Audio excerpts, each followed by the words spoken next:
é fácil fazer comunicação no setor público. E é por isso que esse guia de sobrevivência existe. Segura na minha mão, porque o episódio de hoje, pessoal, vai falar de online, de offline, de futuro, de ancestralidade e, acima de tudo, de humanidade. Tudo isso bem junto e misturado. Eu sou a Aline Castro, sou comunicadora pública. Se você quiser saber mais sobre mim, sobre os cursos que eu ministro, é só buscar nas redes sociais por Aline Castro Comunica. Você também pode visitar o meu site, que é alinecastrocomunica.com.br. Eu também te convido a visitar o site da ABC Pública, uma rede que trabalha para que as pessoas sejam vistas cada vez mais como pessoas no serviço público. Se essa proposta também te encanta, também faz sentido para você, vem logo unir forças com a gente. A Associação Brasileira de Comunicação Pública está te esperando de braços abertos.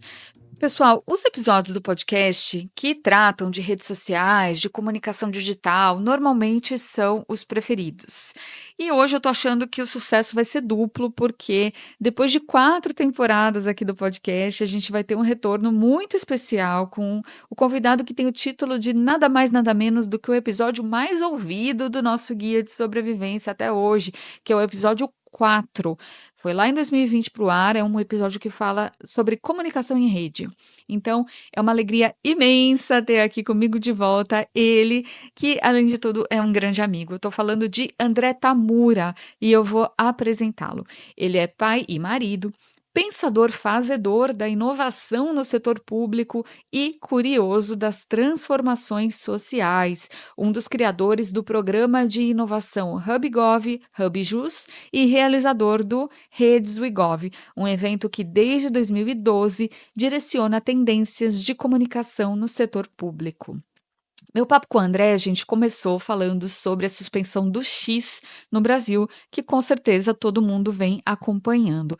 Eu comentei com ele que logo que a suspensão ocorreu, algumas organizações ficaram um pouco sem saber para onde ir, né? Então, a gente viu uma corrida para criar perfis em outras redes sociais semelhantes, como o Threads, o Blue Sky, e tudo isso me deixou bastante reflexiva, né? Eu, inclusive, lembrei de uma frase que eu já vi alguns autores falando, que é a seguinte, que rede social é casa alugada, né? Então eu quis saber do André sobre essa dependência que a gente acaba criando de alguns canais que na verdade não são nossos, né? São alugados. Então será que em momentos assim o melhor a fazer é realmente alugar um outro espaço? Vamos ouvir o que ele me respondeu. Essa conversa, né, a expressão casa alugada é muito boa, né? E se a gente seguir, começar desse lugar para refletir, eu acho que não chega a ser uma casa, né? É um salão de festas que as instituições alugam, e a festa nem é delas, assim, né? É porque são grandes plataformas com seus vieses altamente comerciais, e no caso do Twitter, é Twitter o nome, como diria o podcast ao lado ali, né? Eu acho que ela passou por uma série de reflexões, porque o potencial dela ela é enorme quando nasce, e depois se torna o que se torna, né? E muitas outras redes sociais, algumas que aparecem e morrem rapidamente, elas têm esse caráter, né, de você entrar ali em um espaço que não é de maneira nenhuma seu, que você tem pouquíssima autonomia e eu diria até autoridade, mesmo sendo o caso de órgãos públicos, e a comunicação acontecer de forma a, entre aspas, obedecer às regras do jogo dessas plataformas, né? Então a gente se concentra aqui no caso do Twitter, que foi suspenso legalmente por questões que envolvem o ambiente de negócios no Brasil, né? Você tem que ter um representante legal para fazer negócios aqui, né? E acho que nessa medida, no final do dia, nós não perdemos nada. Pelo contrário, parece que nos sobra um espaço. Isso talvez seja importante refletir, né? As instituições prestam serviços públicos. A comunicação também é um serviço, na medida que ela potencializa as coisas que já acontecem, mas ela em si também pode incorporar essa lógica de serviço. E se eu estou me comunicando num espaço que não é meu, que as regras não dependem das minhas decisões, eu acho que eu só tenho a perder, porque estou ali seguindo um conjunto de vieses e de critérios que não necessariamente favorecem os meus serviços, aquilo que eu tenho que fazer para o público, que são os cidadãos, né? E eu acabo também colocando esses cidadãos numa posição muito difícil, na medida que eu concorro com a atenção das pessoas, que é altamente limitada, em questões muito sensíveis que impactam a vida delas, né? E no momento seguinte, eu tenho um entretenimento inútil que vai apenas distraí-la. Então, na mesma plataforma, eu tenho que entregar serviços que impactam a vida desse cidadão, ao mesmo tempo em que ele está consumindo coisas que o distraem completamente ou que alienam a pessoa da realidade. Portanto, a lógica de diversificação de canais talvez seja uma corrida sem fim, porque daqui a pouco vai ter um novo canal. Já tem, né? O Threads, o Blue Sky, né? Os nomes são muito, muito chamativos. E a ideia é que a gente saia um pouco, não é fácil, tá? Mas saia dessa lógica de produção de conteúdo e incorpore, ainda que na comunicação, a lógica de ampliação de serviços para as pessoas, né? Porque se você for ver, há uma linha que, tecnicamente, ela talvez seja tênue, porque as plataformas estão lá para qualquer um, mas que, em essência, elas são super sensíveis, né? Estou falando de serviços públicos, ao mesmo tempo que posso falar de vender um cosmético. São coisas completamente diferentes, mas as regras do jogo para essas duas coisas são as mesmas nessas plataformas. E aí, todos nós estamos vendo para que lado estamos indo dessa equação. Talvez, pessoal, e só talvez, tá? A gente devesse frear um pouquinho essa produção maluca de conteúdo, rede social, trend, e voltar a pensar um pouco mais em serviço, né? O serviço público de comunicação que a gente presta, é isso que precisa ser a nossa essência. As ferramentas, elas são só ferramentas, elas são meios que vão ajudar a gente a prestar esse serviço, né?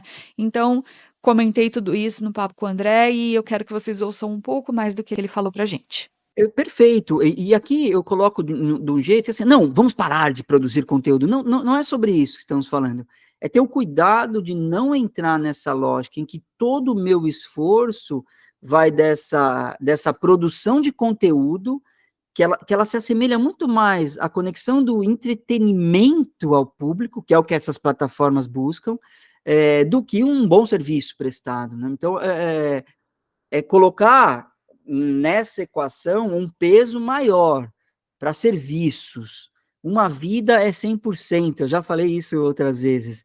E aí você pode ter 1 milhão de likes, se você não salva uma vida, você perdeu no final do dia. Então, colocar um pouco a régua do lado que importa. O outro, ele está aí, onipresente, cada vez mais, né? Nós estamos virtualizados em alguma medida, mas é tentar resgatar um pouco, e aí eu estaria falando do futuro, né? Resgatar um pouco dessa humanidade que nós entregamos para a tecnologia, nós entregamos as relações humanas para essas plataformas, todas, e agora a gente tem que pegar de volta, e está sendo bem difícil. O estrago já está feito, então agora a gente tem que usar um pouco de mitigar danos, né? Mas também trabalhar para resgatar a essência do serviço público e da comunicação pública mesmo. Nunca é demais a gente reforçar, né, que comunicação pública é um serviço. E para prestar esse serviço, a gente pode fazer sim uso das redes sociais, mas eu quis saber do André que outros espaços que talvez sejam mais próprios nossos, a gente poderia utilizar. Será que seria o nosso próprio site, uma newsletter, ou quem sabe até mesmo um balcão de atendimento presencial, por exemplo? A nossa hipótese está muito nessa última, né? Vocês têm um balcão que as pessoas praticamente querem, elas precisam, na verdade, estar ali, né? Eu acho que a partir desse lugar ajuda a inverter essa lógica, né? Comece do balcão. É muito comum, você já presenciou isso, né? Aqui na rede social você é super querido, super legal. Quando eu chego no seu balcão, você me trata mal, né? Então, começar do balcão, a boa comunicação começa ali. Esse é o seu canal principal, é onde você presta o serviço. E é claro, virtualmente você coloca isso no seu website. Só que a gente cai em armadilhas, aqui vai parecer uma crítica, mas não é. A gente produz esses sites com um caráter muito relacionado à produtividade, sabe assim, a facilidade do acesso, e a gente não conquista o cidadão a partir disso, porque a gente olha para nós, né?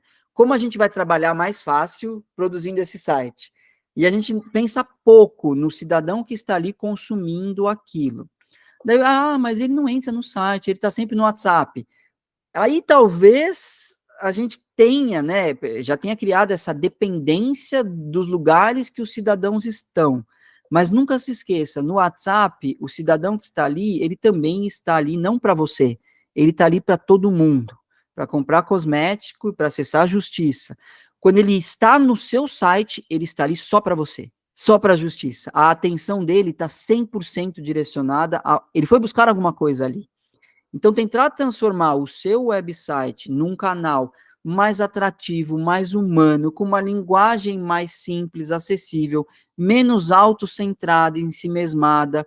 A maioria dos sites, se você em porcentagem de conteúdo, eu ainda apostaria, eu não fiz esse estudo, então aqui eu posso estar falando uma besteira, tá? Mas eu ainda apostaria que ele tem, sei lá, não vou nem chutar número para não parecer falso, mas muito do conteúdo que se encontra ali é institucional, que ninguém quer saber, ou não importa saber. Não que não seja importante para dentro, mas para fora, eu quero saber quem é o diretor, presidente da vara. Não, eu quero minha sentença para eu entender, né? Assim, falando aqui no âmbito do Poder Judiciário, né? Seria como eu entrar no site da Latam e querer saber quem é o presidente e onde ele foi ontem. Não me interessa, entendeu? Então a gente ainda constrói os nossos espaços centrado na gente mesmo, no que a gente quer falar e menos no que e como as pessoas que ali entram querem ouvir. Para fechar, o seu canal, quando a pessoa entra ali no seu site, por exemplo, ela está 100% para você. Então, tentar convidar as pessoas para ir nessa festa, na sua casa, né? Que é o seu site. Não é fácil, porque a festa ao lado tem mais dinheiro, ele chama, sei lá, Taylor Swift para falar, né? Então, acho que a ideia é tentar buscar essa transição. Partir do balcão, que é onde a pessoa pega o serviço, e aí sim comunicar para a pessoa ir. E quando ela chegar ali, você ter algo a oferecer para ela numa linguagem que ela entenda. Eu acho que essa estratégia é interessante. Tudo que é seu, né, que é sua casa, é claro que você depende de outras tecnologias, mesmo para uma newsletter e tal, um podcast, mas a ideia é que ali é a sua casa, e se ela entrou ali, de fato ela quer falar com você. Então fale com ela ali do jeito que ela gosta, até com algum entretenimento, porque a atenção dela gosta disso também, né? A nossa atenção gosta disso. O André falou da importância de a gente ter um bom site focado no serviço mesmo e não em autobajulação, né? E falou também do atendimento presencial, que particularmente eu acho que é um dos nossos canais de comunicação mais poderosos e completamente inexplorados de forma institucional, né, gente?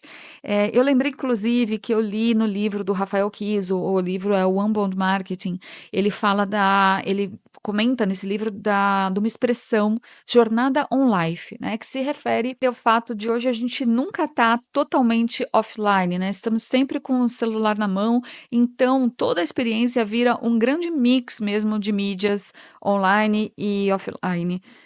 Então, num balcão de atendimento, por exemplo, você pode explorar, colocar um QR Code que leva para o site ou para suas redes, enfim. Eu quis saber do André, como é que ele vê isso e será que a gente precisa, então, pensar mais nessa jornada on life do cidadão que a gente atende? E isso é incrível, né? Eu não conhecia a expressão, eu fiquei conhecendo agora, né? Vou estudar mais. On life é interessante, daria para pensar.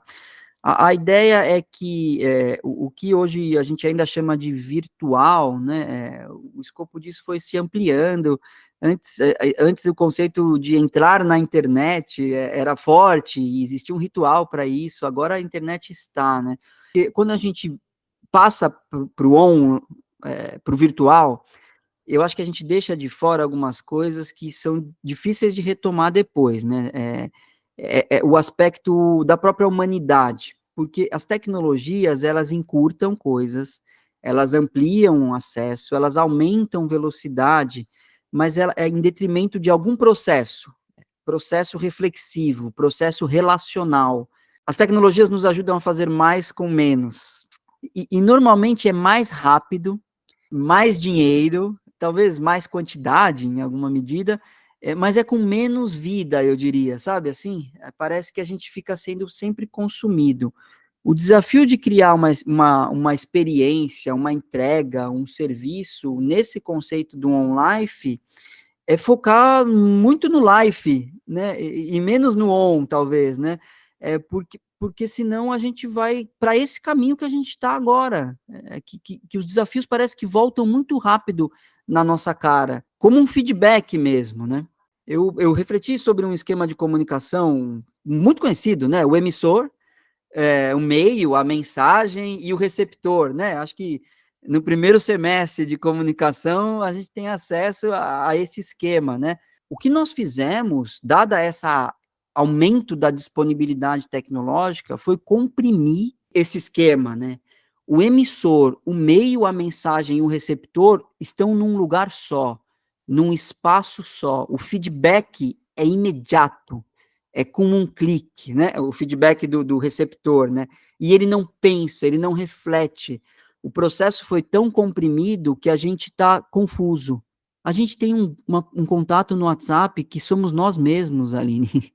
Você manda uma mensagem para você mesmo na plataforma. E isso praticamente define essa compressão, essa comprimida que nós demos num esquema que antes durava anos.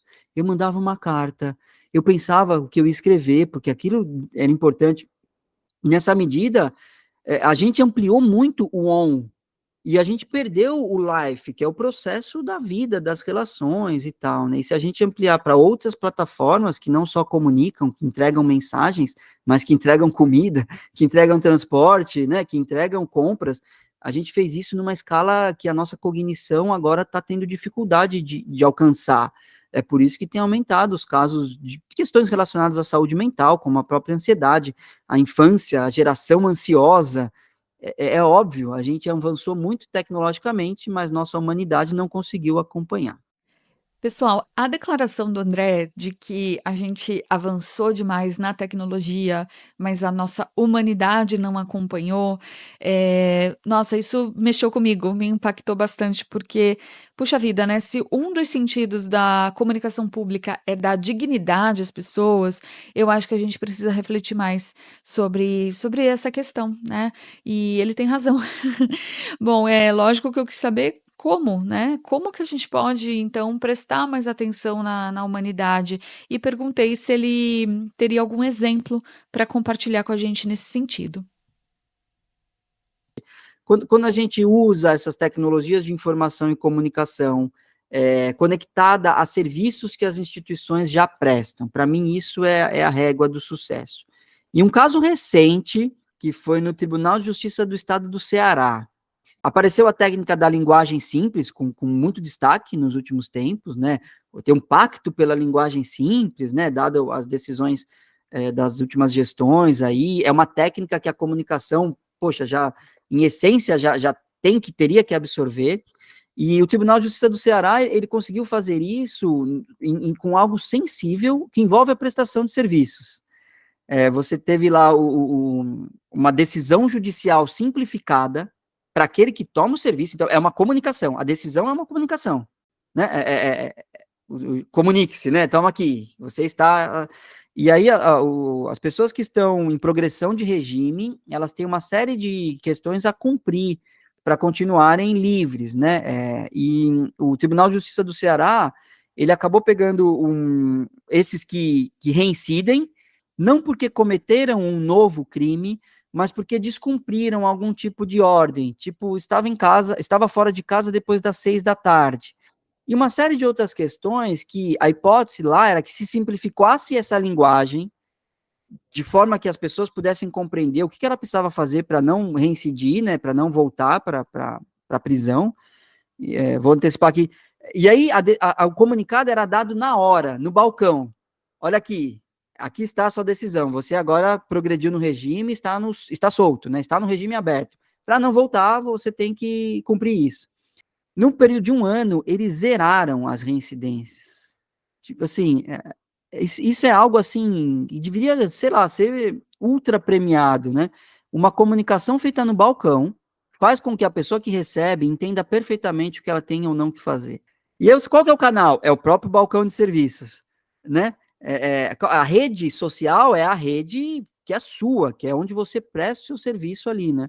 E nessa ideia, você, em alguma medida, envolve pouco o digital, né, que é a tecnologia, mas você comunicou o seu serviço de forma que a pessoa entendeu e ela não. E isso gera uma economia de um processo que não volta para o judiciário, sabe? E o ciclo de vida dessa inovação ela é enorme, né? E gera benefícios no longo prazo. Eu gosto muito desse exemplo e eu acho ele mais interessante do que um post com uma dança que talvez atingiu milhares de pessoas, mas é o judiciário? Não, acho que nem é, né? É alguma ação de marketing, sabe? E tem questões que a comunicação, ela impacta profundamente a percepção do que é um serviço, do que isso significa, né? Pega exemplos aí, sei lá, INSS, FGTS, né? Estivemos em trabalhos com essas instituições, os desafios são enormes. Você sai na rua e pergunta, FGTS, eu pago, mas não serve para nada, sabe? A pessoa não tem clareza que talvez é o fundo que mais garante um desenvolvimento de longo prazo para o país, para a sociedade, porque ele é colocado numa caixinha ali, é um serviço público de um banco público, né? E várias questões que envolvem serviços que foram nos contando histórias nessas rodas de conversa, que são as redes, e a gente passou a acreditar. Gente, esse case do TJ Ceará, ele já virou um podcast, né, aqui no podcast. Eu vou deixar o link na descrição do episódio para você ouvir ou para você relembrar. No case, o Elke Costa, ele conta com detalhes como todo esse trabalho foi feito. Muito bem, gente, seguindo no papo aqui com o André, uma palavrinha que sempre aparece quando a gente fala em redes sociais hoje em dia é comunidade, né? Então eu comentei com ele que eu entendo que comunidade exige troca, diálogo, feedback. E nessa era de fluxos comprimidos, né, como ele comentou aqui com a gente, isso fica muito prejudicado, eu imagino. E vamos combinar que entra ano, sai ano, a nossa comunicação permanece sendo bastante unilateral. Vocês concordam? Então eu quis ouvir os pensamentos do André sobre esse tema. Certamente, né? Em essência, a raiz da palavra comunidade é a mesma de comunicação, né? E quando pensamos em comunidade, as plataformas nos colocaram com uma ambição que a gente é incapaz de gerenciar, né? Que é ampliar isso, né? Quem tem uma comunidade, eu estou falando ali de, sei lá, 200 pessoas no máximo que trocam, que se conectam, né? Passou disso, já são duas comunidades. Ou você tem uma microcomunidade dentro da grande comunidade. Então, as comunidades, elas ampliam processos com seus rituais. Um evento que acontece uma vez por ano é um ritual. E aí você encontra as pessoas. Desde o começo, Aline, você acompanhou um pouco da construção dessa comunidade. O nosso foco nunca foi no tutorial. Como criar um bom post. Como fazer uma peça gráfica, né? Porque isso, sei lá, ferramentalmente as pessoas vão aprender. Surgiu ferramentas comerciais incríveis que há 10 anos atrás você demoraria uma semana para fazer aquilo, e agora você faz com 2 cliques no computador ou no celular, né? Então, a comunidade, ela fortalece o processo relacional humano, e nessa medida a gente cresce, a gente avança, ou a gente se fortalece, a nossa resiliência aumenta. Isso está, em essência, no esquema de comunicação em redes de Paul Baran, né? A comunidade, quando ela é distribuída, né? A rede, quando ela é distribuída, ela é forte, porque quando um nó da rede se perde, a comunidade consegue se manter, né? Se ela é muito centralizada, a gente fica tudo patinando. O WhatsApp saiu do ar, né? Acabou, ninguém trabalha, né? E a comunidade, quando está ali forte, ela consegue se manter o tempo todo, um vai ajudando o outro, e num episódio de crise, vou chamar assim, essa palavra aparece bastante também nos espaços de comunicação, você consegue agir rápido, né? Porque você está fortalecido com seus pares, com os outros, né? Gente, para quem não sabe, o André Tamura e a Gabi Tamura, eles montaram há alguns anos aquilo que eu considero que é uma comunidade de verdade, que é a WeGov. A WeGov é a empresa que eles mantêm, que faz treinamentos, eventos e também tem um grupo de WhatsApp em que há muita troca, muito aprendizado e que mantém a chama da inovação acesa, né, viva no serviço público. Então eu perguntei para o André que elementos uma comunidade de sucesso deve ter, já que eles mantêm uma comunidade de sucesso, pelo menos é assim que eu vejo a WeGov.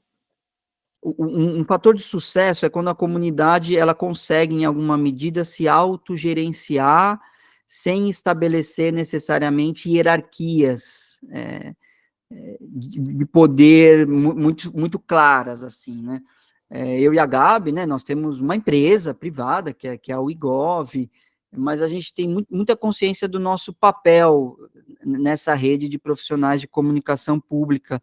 E a gente está feliz que nos últimos 2 anos, alguns eventos, eles têm aprendido, eu diria, no bom sentido, com redes e tentar colocar isso nos próprios eventos, né? Eu acho que a comunidade, quando ela ganha vida própria ou ela empodera os seus participantes a ampliar os seus espaços, eu acho que ela tem sucesso. Então, a dica tentar o máximo possível, não deixa a Gabriela ouvir isso, não tornar a comunidade um balcão de negócios diretamente, né? A gente sabe que, óbvio, a gente vende coisas, né? Serviços, mas a ideia quando falamos da comunidade, é tentar estabelecer uma relação que ela não se dá na base mercadológica, e sim na da troca humana, né? E a negociação mercadológica acaba se tornando uma consequência, até de longo prazo, sem muito controle do que é um cliente, um lead, né? A gente tem profissionais ali que estão na rede, na comunidade, e nunca tivemos uma troca comercial de contrato, né? Então, acho que é um pouco sobre isso, né? Tirar dessas comunidades o caráter onipresente do mercado, né? Comunidade é para fazer negócio, rede é para networking, sabe assim? E se entregar humanamente a isso, né? Transparência, e aí a gente poderia falar de valores e comportamentos, né? Transparência, colaboração e por aí vai, né? Ser transparente, ser colaborativo, ter clareza do seu papel, comunicar aquilo que você quer de fato, até onde você vai, até onde você não vai. Gente, eu tenho algumas ideias, algumas dicas relacionadas à construção de comunidades que eu gostaria de compartilhar. Então, eu vou fazer um resumão hoje aqui nesse episódio mais recheado. Fica então para ouvir o resumão se esse tema te interessa, tá bom? Eu queria antes que vocês ouvissem um pouquinho mais do André Tamura, porque eu perguntei para ele sobre o futuro, né? A gente vem acompanhando um movimento em que as redes sociais estão cada vez menos sociais, né? A gente tem plataformas como o TikTok, por exemplo, em que a tendência é que a gente siga pessoas desconhecidas, né? Pessoas que não estão no nosso círculo de amizade. Então, com isso, as relações, né, a nossa presença ali, ela acaba ficando muito pautada pelo consumo, né, muito mais pelo consumo do que pela amizade, do que pela troca, pelo relacionamento, que é o tema aqui do nosso episódio. E aí, André Tamura, o que você nos diz sobre isso? Não, total, né? Voto com a relatora, você disse tudo, né? Ali o caráter de rede, de comunidade, ele já foi extinto. Essa é uma visão que eu tenho, né? Ali você constrói seguidores agora, né? Você vira uma espécie de influencer barra guru, e todas as pessoas, em alguma medida, já entram nessa buscando ou submissos a essa lógica, né, de você ser um canal consumo de entretenimento, né? É difícil prever o futuro, na verdade é impossível prever o futuro, mas eu gosto muito de segurar um pouco essa questão das relações humanas, né? Tem que ter cuidado, porque você fala assim, não, então, daí o empresário do lado fala assim, não, então vamos voltar ao trabalho presencial, né? Achando que isso é a relação humana, né? Vamos voltar ao trabalho presencial, cada um fica com seu fone de ouvido na sua sala conectada, né?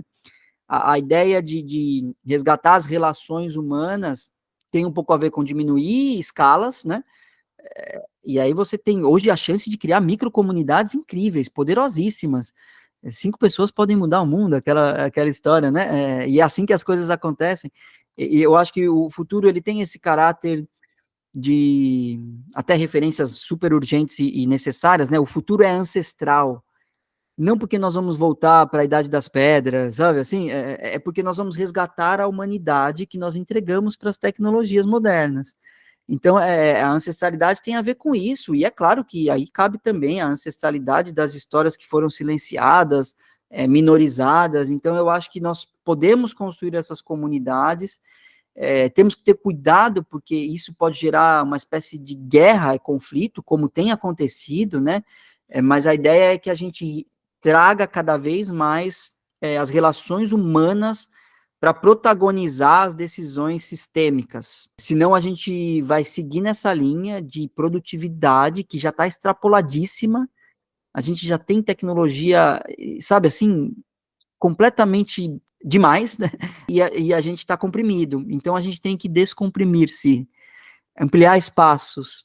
E isso é intencional, criar esses vazios. É não ter a sensação de quando você não está produzindo, que você não está fazendo nada. Não, você está vivendo, né? E a vida é mais importante que a produção.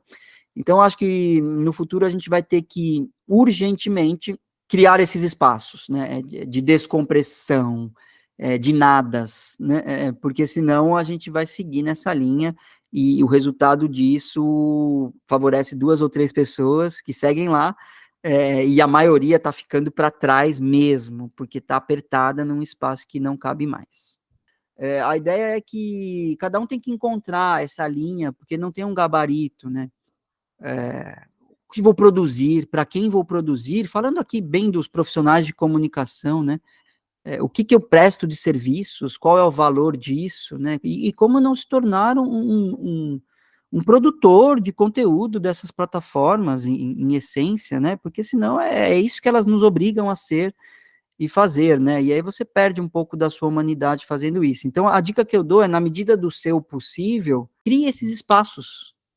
Você fala assim, não, não dá tempo. Não, mas a decisão, em alguma medida, você conseguiria calcular, né? Senão você vai, em detrimento de um tempo com o seu filho, sua filha, você vai estar produzindo um conteúdo que você não sabe muito bem para quem que vai, por que vai, e qual vai ser o final disso. Agora, um tempo com o seu filho, você pode ter certeza que é um tempo que vai para um lugar especial, para você e para o seu filho, né? Então, é nessa medida que façam essa conta.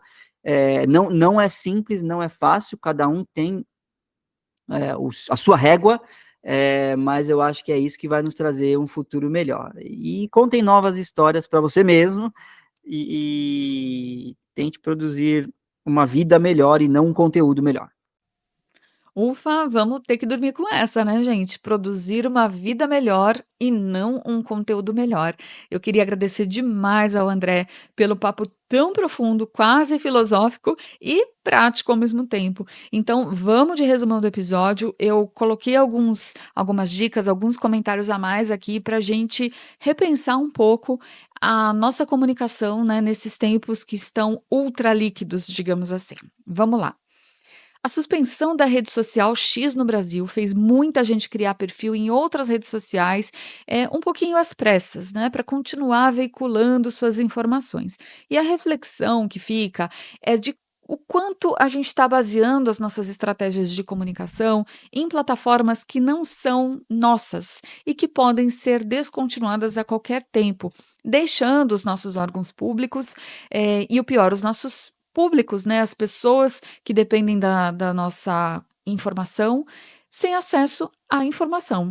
Então, o que fazer sobre isso? Muita gente tem defendido que a gente distribua melhor os nossos esforços, considerando não apenas as redes sociais, mas também canais mais próprios, como, por exemplo, uma newsletter, um podcast e o nosso bom e velho site, né? E aí vale também a gente pensar até mesmo no canal mais antigo de todos, os nossos balcões de informação.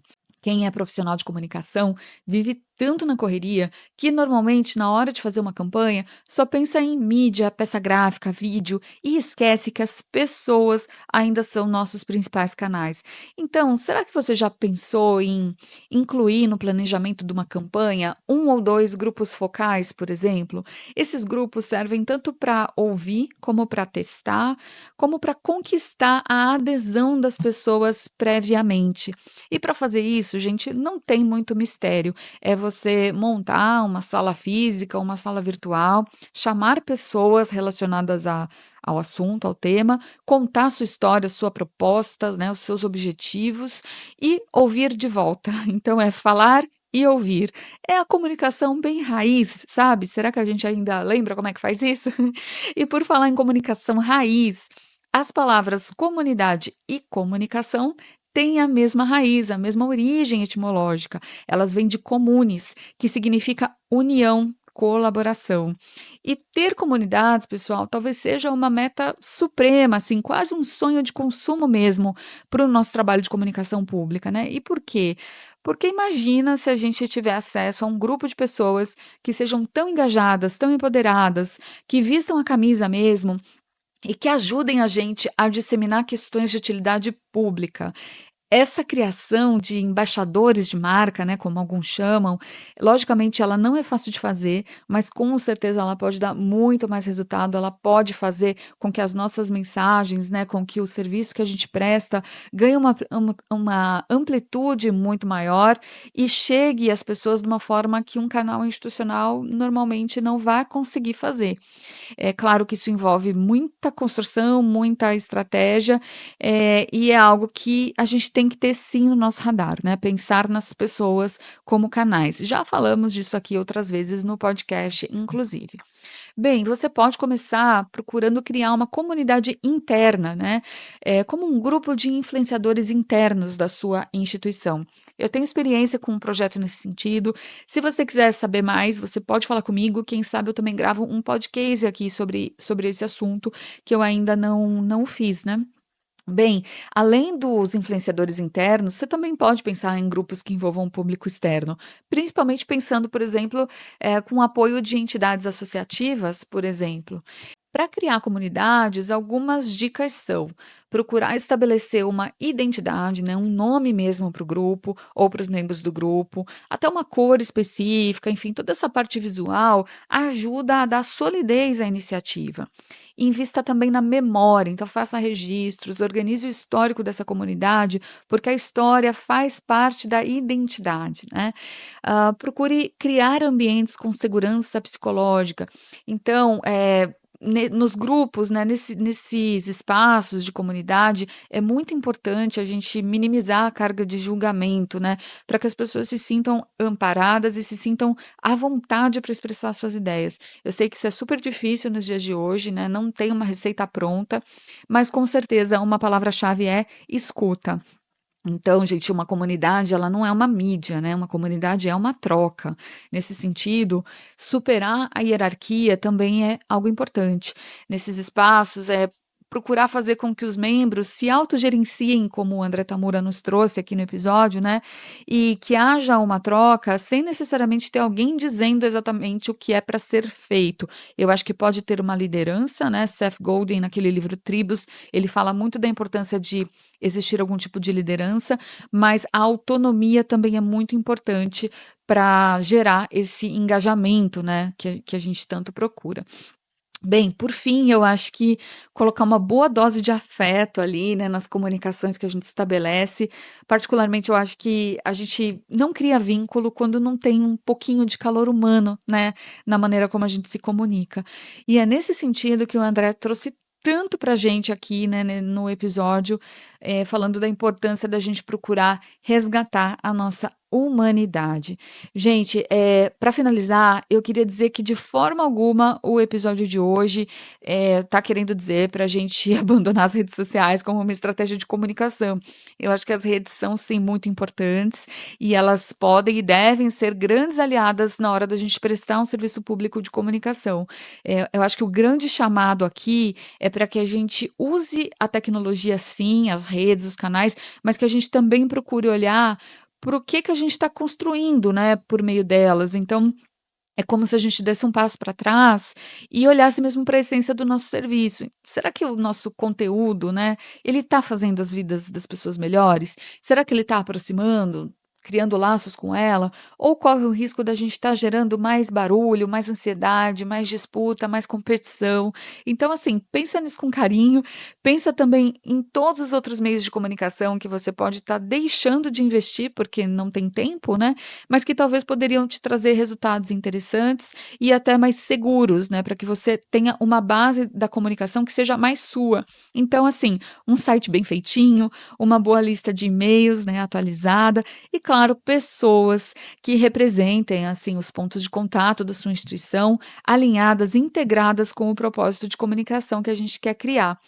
Pense nessa jornada on life, né, olhando principalmente para o life, em que a gente usa um mix de meios e de canais para facilitar a vida das pessoas, né, olha o life aí. E claro, não se esqueça também de viver a sua vida, a sua life plenamente, né.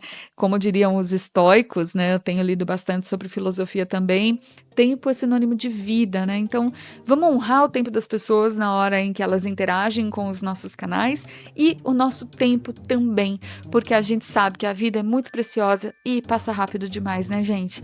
Falando em tempo, muito obrigada pelo tempo de vocês. Falei muito aqui no episódio agora. Eu espero que tenha sido útil. Agradeço demais a todo mundo que acompanhou até aqui e peço com carinho que, se fizer sentido, você avalie o podcast e mande para os seus colegas e para os seus amigos. Se você quiser falar comigo, já sabe, eu estou lá nas redes sociais como Aline Castro Comunica. Muito obrigada a todos, obrigada para o André e para a Gabi Tamura pela parceria de sempre. Deixo para vocês um grande abraço, muito afeto, muita humanidade e vejo vocês em breve no próximo episódio do podcast Comunicação Pública Guia de Sobrevivência.